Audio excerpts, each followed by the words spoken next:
नमस्कार मंडळी, स्वागत आहे तुमचं मराठी एक्सप्रेस या आपल्या लोकप्रिय चॅनलमध्ये। एक सत्य घटना समोर आलेली आहे पुण्यामधनं। पुण्यामध्ये स्वतःचीच बायको जेव्हा समोर येते एक रशियन म्हणून, काय घडलं आहे संपूर्ण प्रकार बघूयात आजच्या व्हिडिओमधनं। तत्पूर्वी तुम्ही मराठी एक्सप्रेस या चॅनलवर नवीन असाल तर मंडळी सबस्क्राईब नक्की करा। पुण्यात अजब गजब प्रकार, रशियनच्या नावाखाली समोर आली स्वतःचीच बायको। 8,000 गेले आणि संसारही धोक्यात आला। पुण्यातील एक धक्कादायक पण तितकंच विचित्र घटना सध्या सोशल मीडियावरती सगळ्यांचं लक्ष वेधून घेते।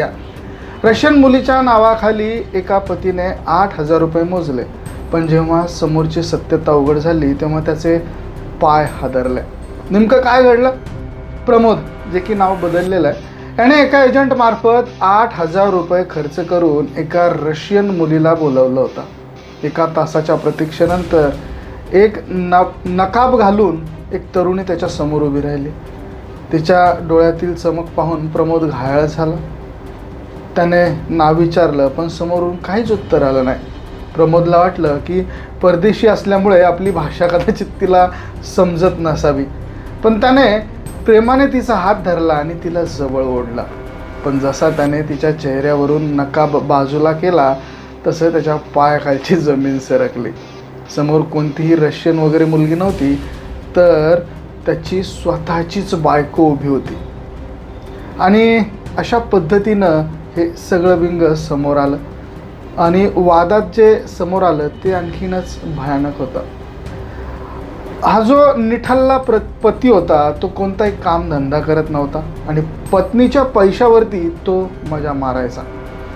पत्नी बिचारी घर चालवण्यासाठी ज्या कामातून पैसे कमवत होती त्याच कामासाठी प्रमोदने 8,000 रुपये खर्चासाठी घेतले होते। एजंटने रशियनच्या नावाखाली 8,000 उकळले आणि चक्क त्याच्या पत्नीलाच तिथं पाठवलं। आता या जोडप्यामध्ये मोठा वाद सुरू आहे। प्रकरण देखील मोठ्या प्रमाणात चर्चेत आलं, कारण ती जी काही पत्नी होती ती पत्नी काय काम करत होती हे पतीला कळालं। पतीला रशियन पाहिजे होती, पण रशियनच्या नावाखाली स्वतःचीच पत्नी समोर आली म्हणून तिचंही भांडं फुटलं। तर अशा या परिस्थितीमध्ये आता पती बरोबर आहे की पत्नी बरोबर आहे हा मोठा संभ्रम या ठिकाणी निर्माण झाला।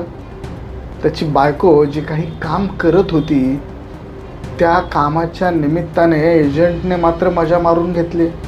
8,000 रुपये त्याने या माध्यमातून उकळले आणि ती बायको आणि तो नवरा जेव्हा एकमेकांच्या समोर आले तेव्हा हा सगळा प्रकार घडला। म्हणजे याबद्दल तुमचं मत काय? तुम्हाला काय वाटतं? कोण बरोबर आहे, कोण चुकीचं आहे? कमेंट करून अवश्य कळवा।